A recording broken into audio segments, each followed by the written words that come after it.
This is the White Coat Investor Podcast, Milestones to Millionaire, celebrating stories of success along the journey to financial freedom.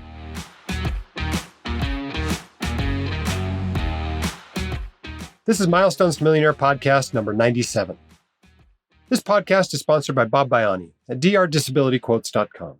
He's an independent provider of disability insurance planning solutions to the medical community in every state and a longtime White Coat Investor sponsor. He specializes in working with residents and fellows early in their careers to set up sound financial and insurance strategies. If you need to review your disability insurance coverage or to get this critical insurance in place, contact Bob at drdisabilityquotes.com today by emailing info@drdisabilityquotes.com or by calling 973-771-9100. Welcome back to the podcast. I hope this makes your Monday mornings on your way into work a little bit easier to tolerate, although I know lots of you, like me, work weekends and evenings and nights and holidays as well. If you'd like to come on this podcast and share your financial milestones, we'd love to have you. You can apply at whitecoatinvestor.com/milestones. And I don't care what the milestone is. I don't care if it's that you bought a snowblower for cash. We'll celebrate your accomplishment with you and use it to inspire others to do the same. So whether your milestone is getting back to broke or becoming a decamillionaire, you are welcome on this podcast. And there's someone else just like you out there that would benefit from hearing your story. We've got a great doc on today. It's one half of a two-doc couple, and they have actually accomplished two milestones that are worth celebrating today. Let's get Carrie on the line. Our guest today on the Milestones to Millionaire podcast is Carrie. Welcome to the podcast. Thanks for having me. You've accomplished not one, but two awesome milestones. Congratulations. Thank you. You have paid off $360,000 in student loans in 5 years. That's pretty awesome. And I understand you've also become a millionaire. Yeah. I just calculated my net worth this week and realized we hit the $1 million mark. Well, that's pretty awesome in a year when a lot of assets, housing, stocks, bonds are down to have hit a net worth milestone. That's pretty awesome. Thank you. All right. Well, let's talk a little bit about you. Tell us about your specialty, how far you are out of training, and what part of the country you live in. So I'm a physiatrist, which is physical medicine and rehab, and I'm about 5 years out of training. Okay. And in the West Coast, East Coast, Midwest? I'm in North Carolina. North Carolina. Okay. And tell us a little bit about your, let's start with the student loans.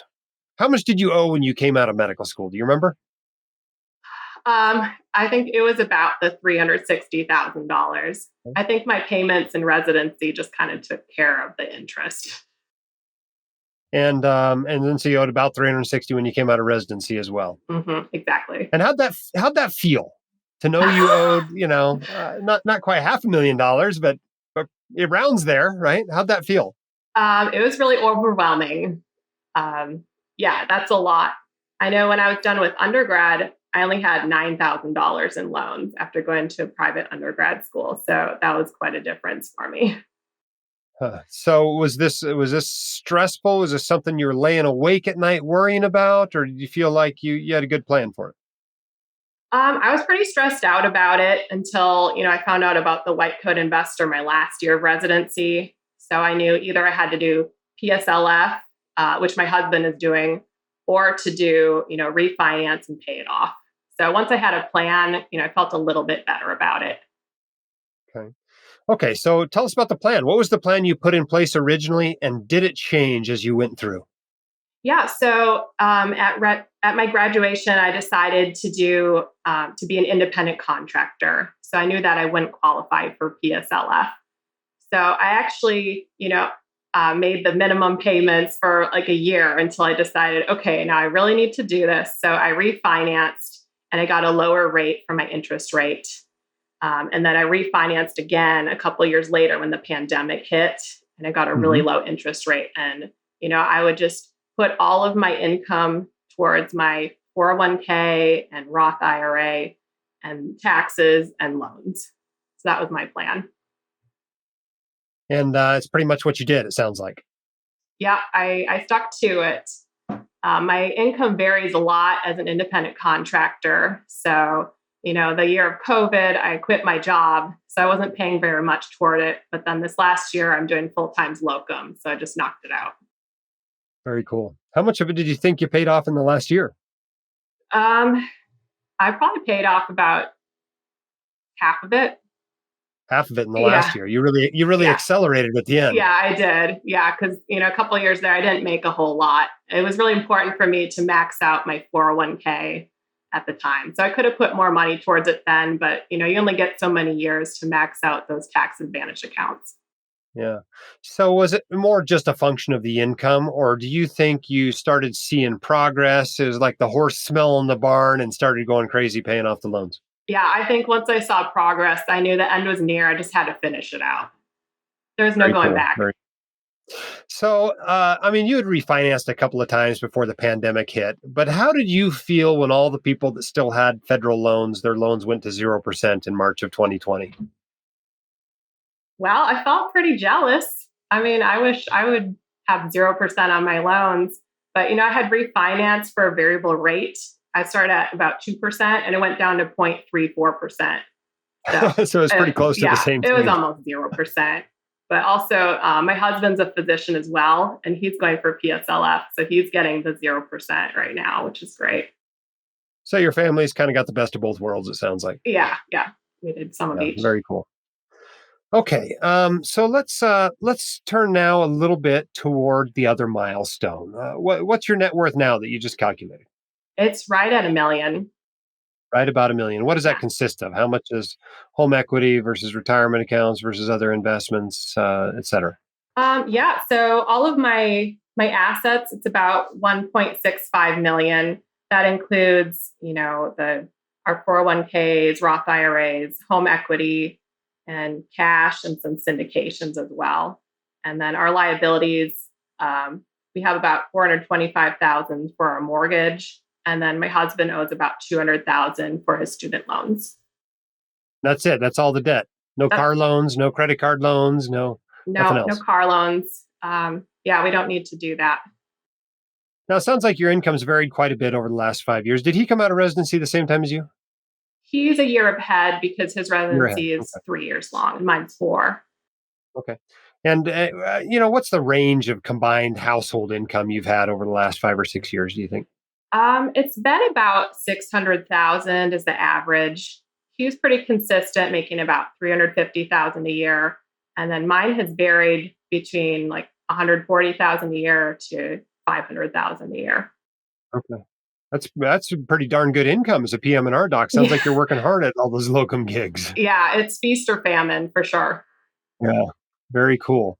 So, you guys have done pretty awesome. $1 million already, 5 years out. You started quite a bit in the hole. How much do you think he owed when he came out of training? He owed about 250,000. Yeah. So you guys started, $600,000 in the hole. So you've had a net worth swing of 1.6 million over the last 5 years. Yeah. How'd you guys do that? How'd you do it? Well, as you say, live like a resident.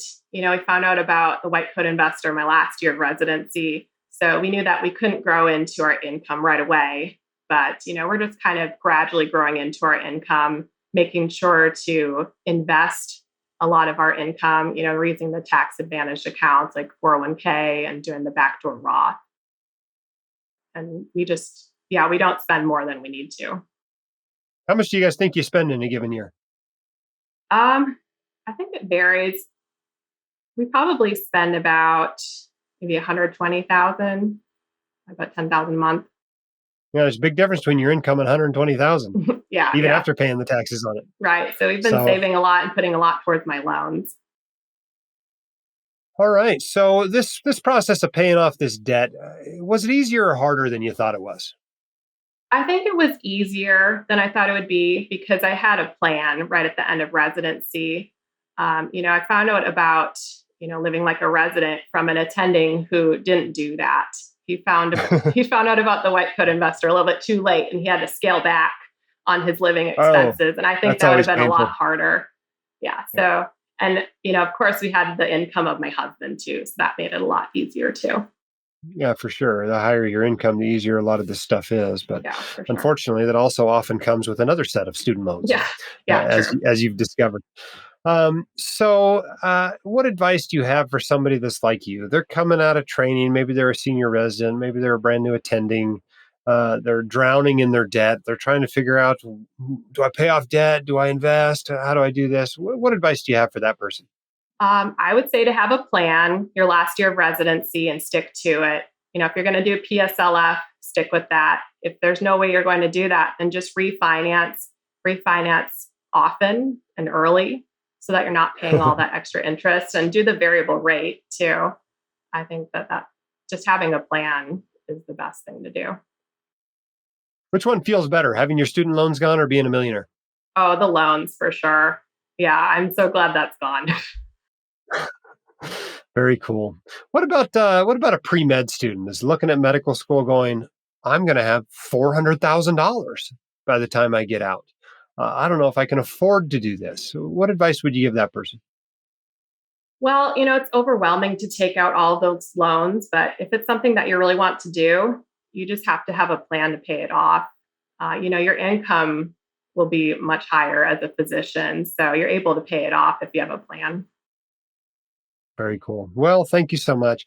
Carrie, you've done fantastic work. I congratulate you and your husband on your accomplishments. They are not trivial. It's impressive to have paid off hundreds of $1,000s of student loans in just 5 years. It's impressive to be a millionaire in just 5 years. As you know, if you read The White Coat Investor, it took us longer than that. We did not make it in 5 years. We've got a guest coming up. I just recorded before this one, but it's actually podcast number 100, who made it in 3 years. Oh, And wow. so I'm feeling very inadequate today with you having done it in five and him having done it in three. But the truth is, it's an individual game, right? It's us against our goals. So we're not competing with each other. So congratulations to you. Thanks for coming on the podcast to inspire others to do the same. Yeah, thanks so much for having me. All right, great episode. It's fun to have two milestones to talk about in a single episode, but lots of lessons learned there. The main one, of course, is get a plan, work the plan. It helps, of course, to be married to another high earner. But it was interesting. After we finished recording the podcast, I chatted with her spouse for a while, who's a hospitalist. And it's interesting that they have gone back and forth during their career, where one kind of worked full time for a while, and then the other one worked full time for a while. And they've realized, now that they have their financial ducks in a row, that they don't need two full time physician incomes. And so, what have they chosen to do? They've chosen to be able to, one over the other of them, to work less and be able to spend more time with the kids. And that's one of the great things about having a plan, is you get to prioritize what you value. You spend intentionally, both with your money and with your time. But living like a resident or something similar to it for the first few years out of training opens up all these possibilities that you will want at mid-career. I promise you, you will want that flexibility and that freedom. Take care of business early on, and you will be able to do things like they have done, paying off student loans in 5 years, becoming millionaires, being able to cut back and spend time with kids, and just having that career flexibility that allows you to do this awesome career that we have, but to be able to do it on your terms in a way that promotes career longevity, avoids burnout, avoids divorce. It's just good. It's the good life. And you can have it just by managing your finances intentionally. This podcast was sponsored by Bob Bayani at drdisabilityquotes.com. One listener sent us this review. Bob has been absolutely terrific to work with. Bob has always quickly and clearly communicated with me by both email and or telephone, with responses to my inquiries usually coming the same day. I have somewhat of a unique situation, and Bob has been able to help explain the implications and underwriting process in a clear and professional manner. Contact Bob at drdisabilityquotes.com today. You can email him at info@drdisabilityquotes.com. You can call at 973-771-9100 to get disability insurance in place today. Till next time, keep your head up, shoulders back. You've got this. We can help you here at the White Coat Investor, and we'd love to have you on the Milestones to Millionaire podcast. See you next time. The hosts of the White Coat Investor podcast are not licensed accountants, attorneys, or financial advisors. This podcast is free entertainment and information only. It should not be considered professional or personalized financial advice. You should consult the appropriate professional for specific advice relating to your situation.